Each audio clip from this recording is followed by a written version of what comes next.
Hey guys, what is up? It is Spooky Noodles, and I am here with two packages. So I have book mail, and I am so excited to show you what I got. I have one book from the horror lady, I think she is known as on eBay.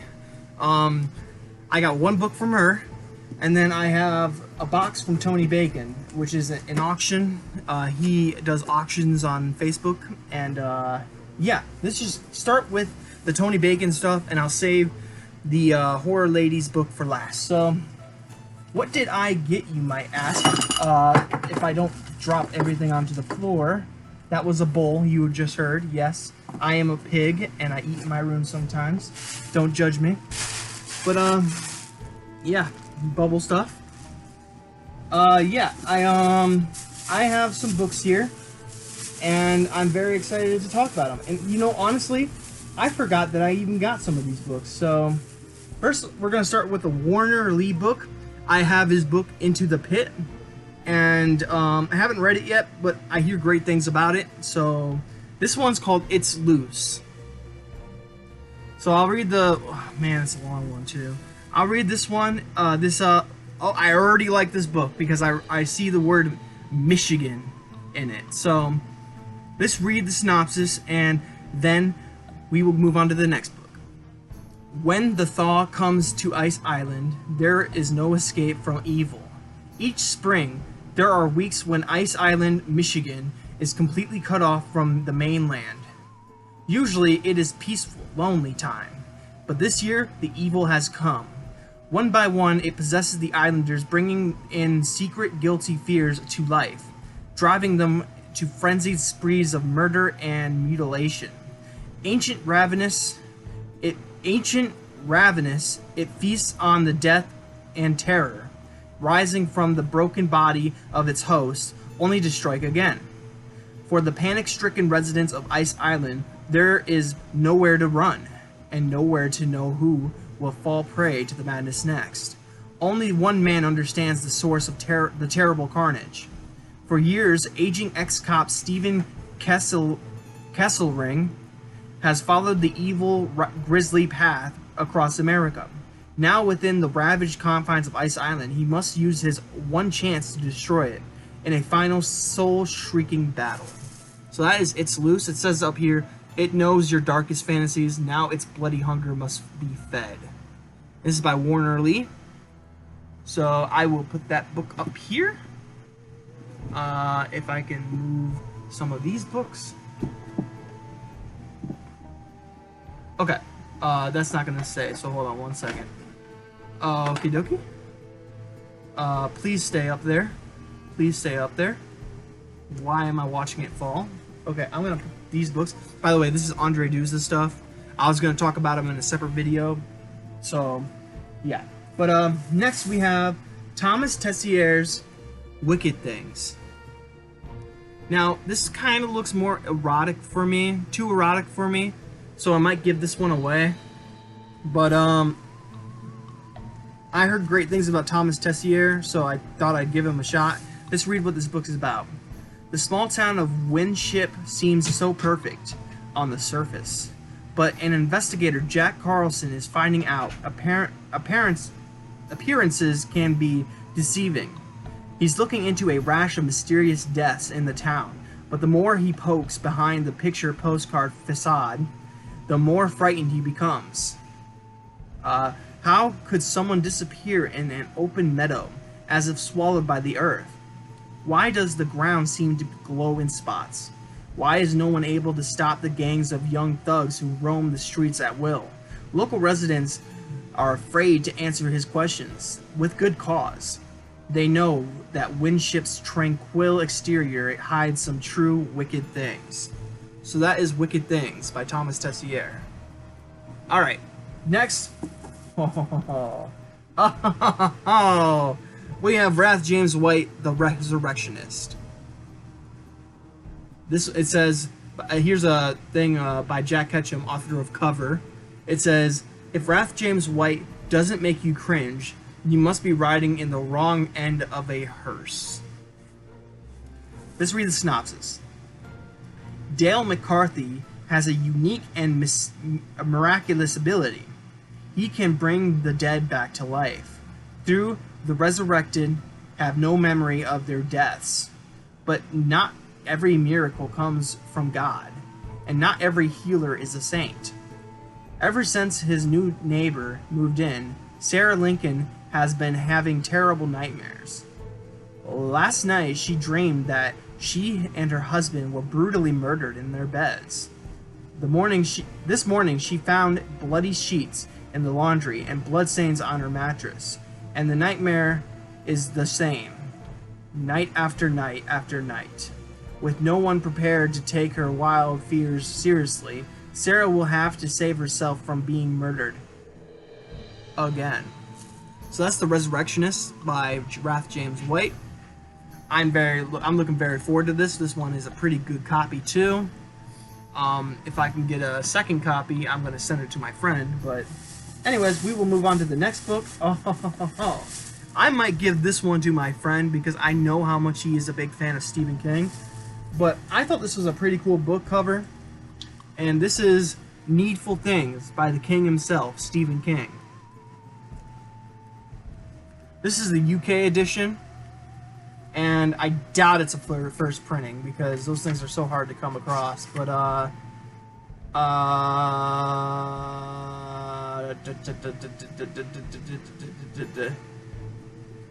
think it might be a first printing. I'm not gonna lie, I think this might be a first printing. But anyways, that is Needful Things, Stephen King. Where to put this book? I'll put it over here. First bag done. Alright, second bag, we have 2 more books. So, yeah, let's see what we got here, guys. I already know, but, I figured, leave some expense. So here is the UK edition for The Dark Half by Stephen King. This is actually one of those stories by Stephen King that I actually kind of really want to read. It says George Stark, not a very nice guy. But, yeah, this one is, I'm not going to read the synopsises for these Stephen King books because everyone should know by now what these books are about. And if you don't know what The Dark Half is about, I don't either.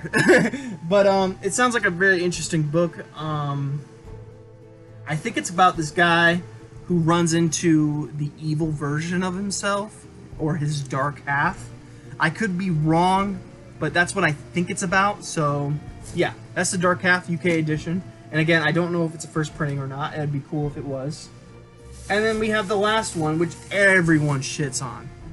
Everyone shits on this book. And I have no idea why, because it sounds on the surface like a great book. And that is The Tommyknockers by Stephen King. And I'll read the synopsis to you, because this one actually sounds interesting to me. So, there's something strange in Haven, Maine. Bobby Anderson quite literally stumbles across it when she's out walking her dog. Now there's something strange about Bobby too. Jim Gardner, poet, drunk, and potential suicide, decides to visit Bobby, who is his only real friend. What he finds is, to say at the least, wow, this is kind of poorly written synopsis, sorry. Bobby Anderson has lost a lot of weight. She has taken a dismantling domestic appliances and making weirdly brilliant inventions out of them. She has developed telepathic powers, but strangest of all is the thing she has discovered in the earth at the bottom of the garden, a spaceship. As the ship is slowly uncovered, and as the citizens of Haven undergo a gradual and frightening mass metamorphosis, their behavior becoming increasingly bizarre and dangerous, murderous to outsiders, Jim Gardner comes to realize that he has walked into not another drunken dream, but a waking nightmare of terrifying significance. The Tommyknockers is indeed a nightmare, a small-town cosmic nightmare, and only the genius of Stephen King could create. In some ways, it is homage to the golden past of horror and science fiction. In others, a glimpse of a dazzling future. In every way, it represents a stunning achievement and another milestone in King's unparalleled best-selling career. So that is Tommyknockers UK edition. I like this UK cover a lot, so I had to get it. But if my friend is interested in getting these books, I can send him Needful Things and maybe Dark Half. But I'm not sending Tommyknockers because Tommyknockers is, even though, look at this chunker. Even though it's a chunker, coming in at a whopping 563 pages. I want to read it. Believe it or not, it has to do with aliens and it's horror, so I want to read it. Shame me if you must. But that is it for the book mail from Tony Bacon. And now we've come to the last thing from the horror lady, and that is Razor's Edge by Robert W. Walker. Look at that. She's getting scalped, y'all. And look at this spine. It is just brilliantly nice. It's just, wow. So let me read the back. Blood Right. There seemed to be no rhyme or reason to the series of grisly murders plaguing Orlando. The victims were old and young men and women, well off and destitute. Only two shocking similarities connected the unfortunate deceased. Before dying, each one had been horribly brutalized, and they all were found with large portions of their scalps removed with surgical precision. Slice of death. Medical examiner Dr. Dean Grant had considerable success helping police hunt down serial killers in his native Chicago.